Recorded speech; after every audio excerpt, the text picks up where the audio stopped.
नमस्कार। मैं पवन कुमार प्रवीण एक बार फिर आप सभी को निर्माण आईएएस एकेडमी में हार्दिक स्वागत करता हूं। यदि आप मेरे चैनल पर नए हैं तो सबसे पहले मेरे चैनल को सब्सक्राइब कीजिए, लाइक कीजिए, शेयर कीजिए, बेल आइकन को प्रेस कर दीजिए ताकि हर नई वीडियो की नोटिफिकेशन आप तक आसानी से पहुंचता रहे।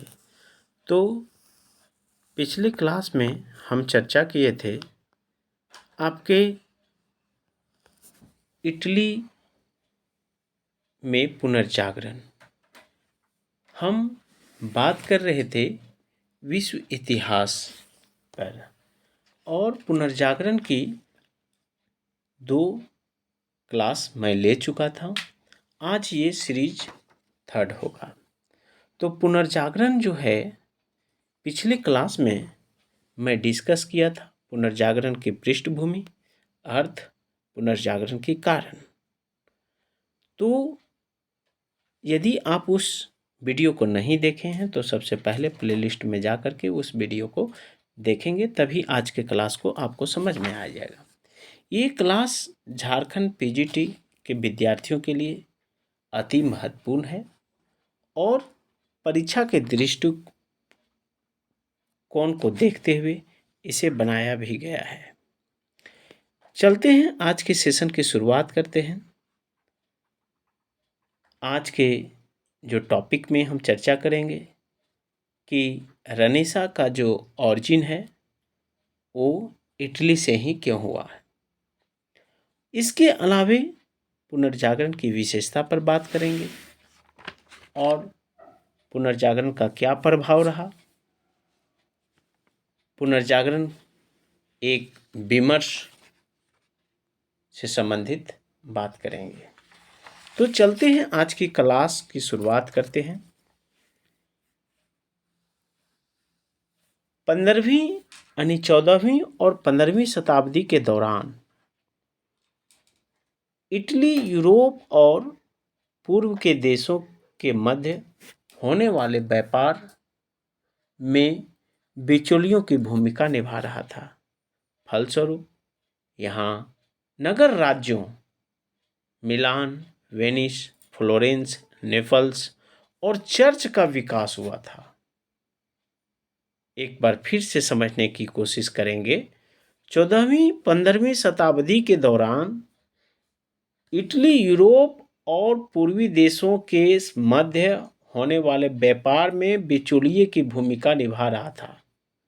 परिणाम स्वरूप या फलस्वरूप यहाँ नगर राज्यों जिनमें मिलान, वेनिस, फ्लोरेंस, नेपल्स और चर्च का विकास हुआ। ये सभी नगर जो है वो सामंती नियंत्रण से मुक्त थे। जहां कुस्तुनतुनिया के पतन के पश्चात अधिकांश विद्वान आकर अस्थायी रूप से बस गए, इन विद्वानों ने मुक्त चिंतन और साहस की भावना का प्रसार किया। पूरे यूरोप में इटली ही ऐसा देश था जो स्वयं को प्राचीन रोमन साम्राज्य का उत्तराधिकारी समझता था, क्योंकि रोम इटली में ही उपस्थित था। इटली में हर जगह रोम का वैभव दिखाई देता था। रोमन पुराशेषों के रूप में सड़कें, स्मारक और प्राचीन पांडुलिपियां रोमन के अतीत के साथ इतालवियों के संबंध को मजबूत बनाता था, यानी मजबूत बनाते थे। आप देखेंगे कि इटली का जो है पुनर्जागरण ही क्यों हुआ। आप देखेंगे कि इटली का जो पुनर्जागरण है वहाँ यहाँ पर एक फिगर देखेंगे। इटली इन 15th सेंचुरी, 15वीं शताब्दी में जो है इटली किस प्रकार था, इसके बारे में आप यहाँ कोर्सिका है, ये कोर्सिका है, सार्डिनिया है ना, और ये एड्रियाटिक सागर है, अनिसी है। इसी प्रकार जो है आपके इधर मेडिटेरियन सी है, भूमध्य रेखा है। आप इटली के नगर राज्यों में स्वतंत्रता का माहौल था। यहाँ का प्राचीनतम विश्वविद्यालय बेबीलोनिया में कानून का अध्ययन किया जाता था। रूढ़िवादी की जड़ें इटली में भी काफ़ी जम नहीं पाई थी। इटली में पूर्व स्थित बाइजेंटा और सारनेसिका सभ्यता के साथ इटली के जीवंत संबंध थे, जिनके पास अभी भी बहुत प्राचीन संपदा और प्रतिष्ठा शेष थी। इन संबंधों का इटली के सांस्कृतिक जीवन पर व्यापक प्रभाव पड़ा। आप यहाँ पर देखेंगे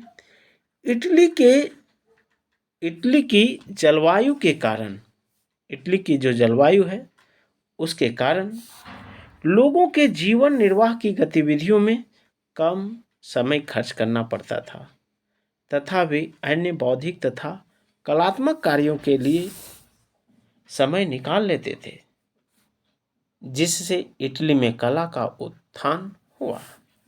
आप देखेंगे इटली में Leonardo da Vinci, Michael Angelo, Rafale जैसे चित्रकार और कलाकार, मूर्तिकार हुए। व्यापारिक गतिविधियों में आई तीव्रता ने महत्वपूर्ण भूमिका अदा की। अब व्यापारिक गतिविधियां कैसे हुआ?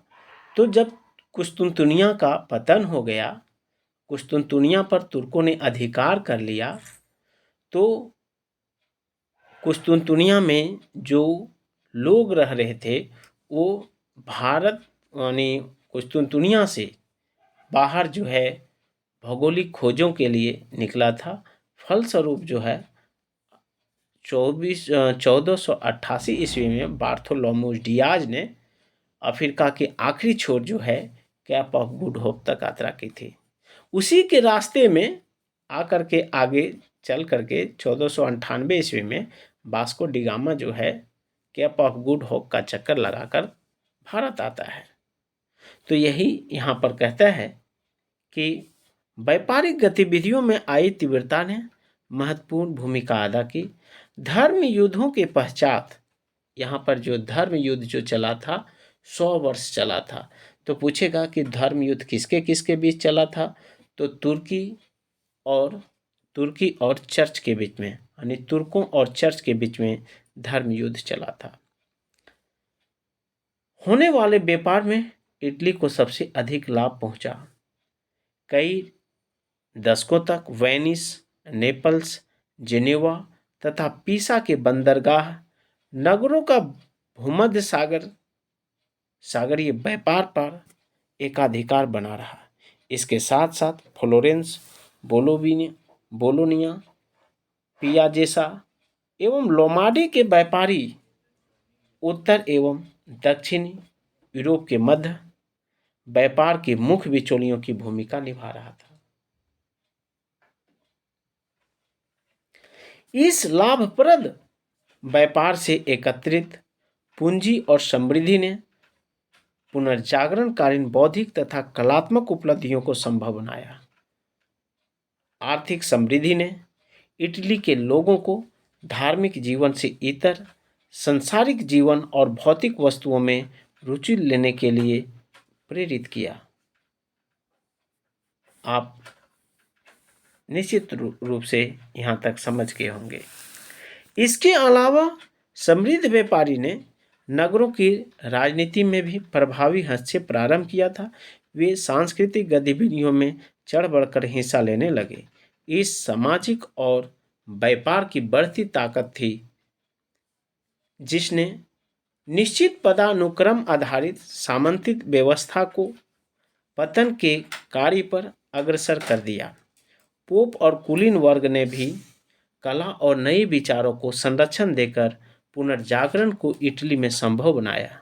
माइकल एंजेलो, राफेल ने पोप के संरक्षण में ही अपनी कृतियां बनाई।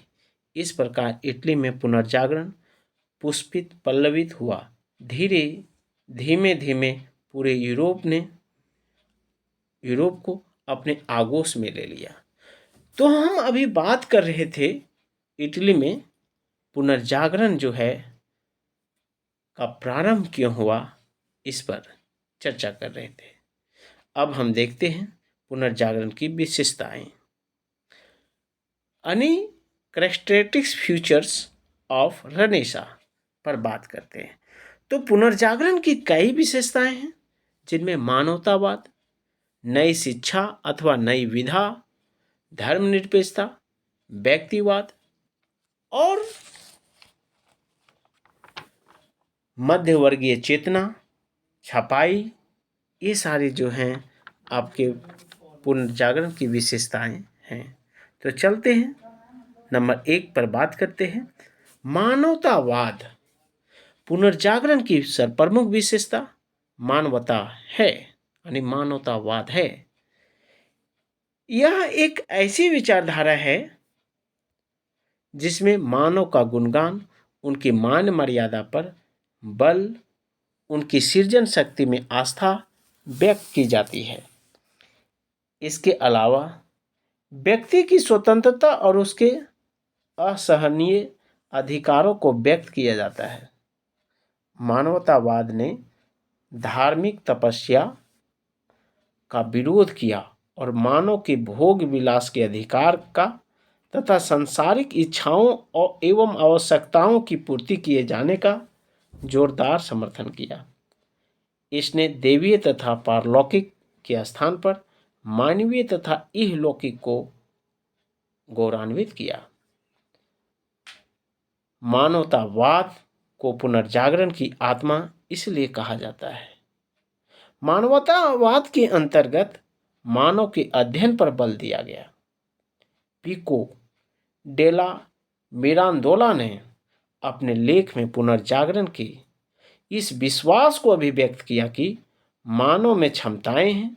उन्हें लिखा है, आदमी से अधिक अद्भुत कुछ भी नहीं है, मानव एक महान चमत्कार है।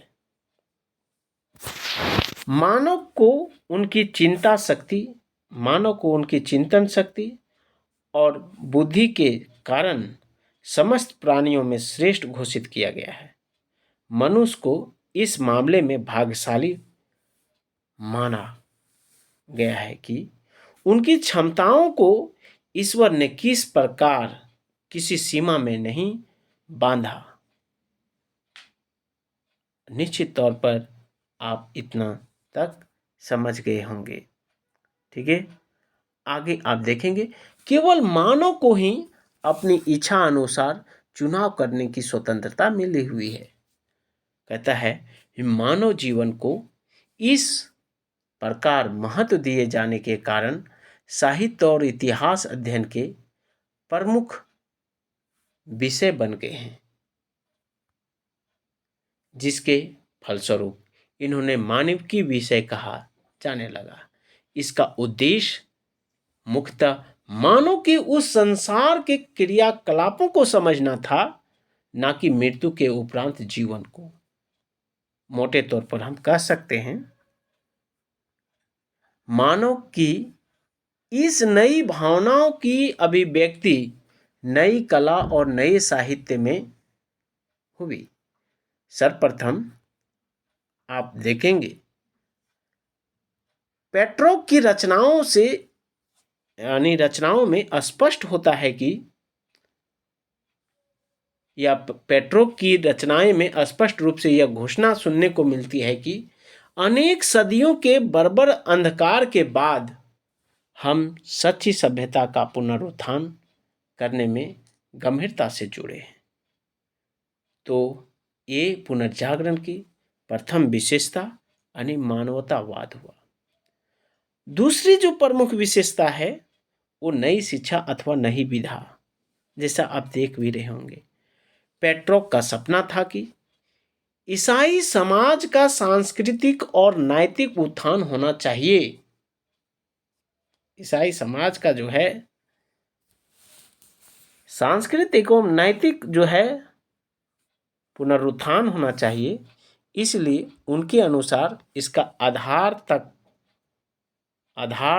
तर्क और दर्शन शास्त्र होंगे।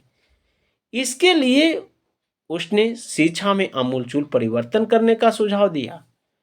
उसने अपने मानवतावादियों ने गंभीर नैतिक शिक्षा देने वाले मध्ययुगीन पाठ्यक्रम की आलोचना की। उनके अनुसार नैतिक शिक्षा की कोई भी प्रासंगिकता इतालवी शहरी नागरिकों के जीवन में नहीं है। लियोनार्डो ब्रूनी के अनुसार पेट्रोक ने ही सर्वप्रथम शिक्षा के ऐसे कार्यक्रम की रूपरेखा बनाई जिनके जरिए शास्त्रीय आदर्शों को हासिल किया जाना था, जिनमें व्याकरण, तर्क, कविता, प्राचीन नीति और इतिहास शामिल थे। मानवतावादियों ने पुरानी लैटिन और ग्रीक भाषाएं सीखने पर जोर दिया ताकि प्राचीन लेखकों को उनके मध्यकालीन भाष्यों को दरकिनार करते हुए पढ़ा जा सके। इस प्रकार नई शिक्षा अथवा नई विधा जो पुनर्जागरण की दूसरी प्रमुख विशेषता थी। तीसरा पर हम लोग बात करते हैं। पुनर्जागरण की एक अन्य प्रमुख विशेषता धर्मनिरपेक्षता भी थी कि लोगों के जीवन से धर्म का नियंत्रण कमजोर होना आरंभ हो गया। पुनर्जागरण के विचारकों ने मध्ययुगीन धर्म की बंदिशों को मानने से इनकार कर दिया। उन्होंने गरीबी की खिल्ली उड़ाई और धन संग्रह को मानव का एक गुण बताया, जबकि रूढ़िवादी ईसाईयत सूदखोरी की भर्त्सना करती है। मानववादी लेखकों ने सूदखोरी को भी जायज बताया, जिससे व्यापार में प्रगति हो सके।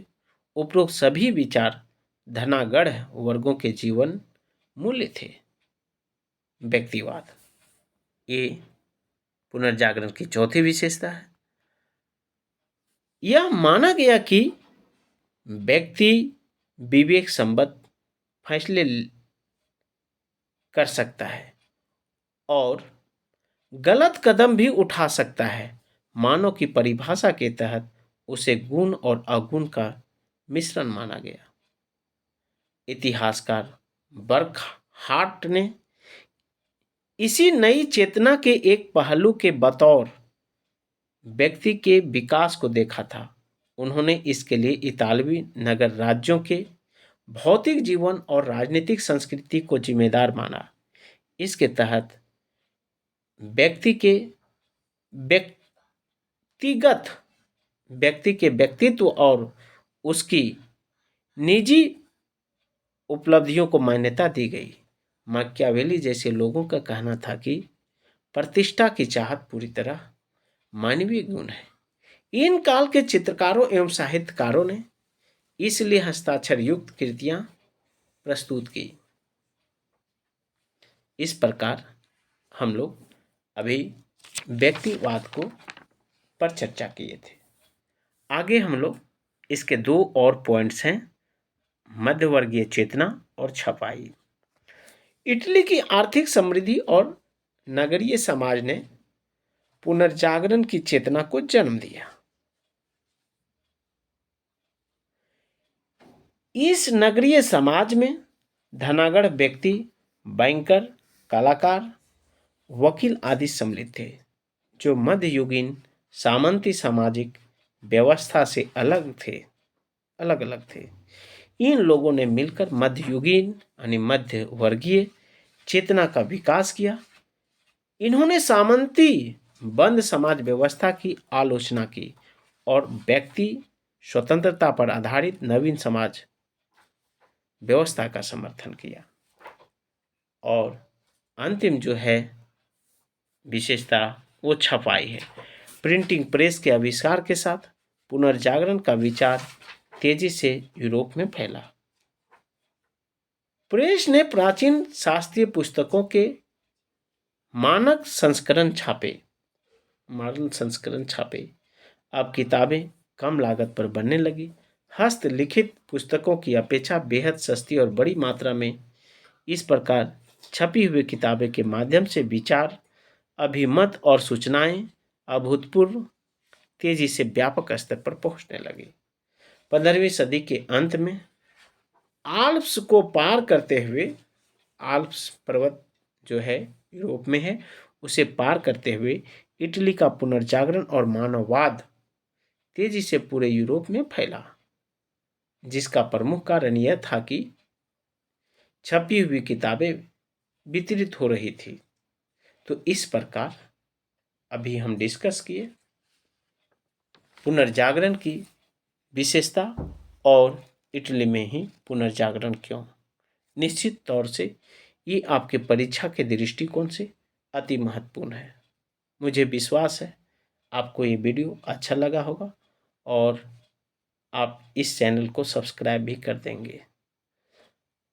साथ में आने वाले जो हमारे नेक्स्ट वीडियो होंगे उसमें मैं इसके नेक्स्ट जो सीरीज है पुनर्जागरण का क्या प्रभाव है, उसमें इकोनॉमिक दृष्टि से, राजनीतिक दृष्टि, सामाजिक दृष्टि, सांस्कृतिक दृष्टि और धार्मिक दृष्टि पर बात करेंगे कि पुनर्जागरण का जो प्रभाव है वो इन क्षेत्रों में कैसे कैसे पड़ा है।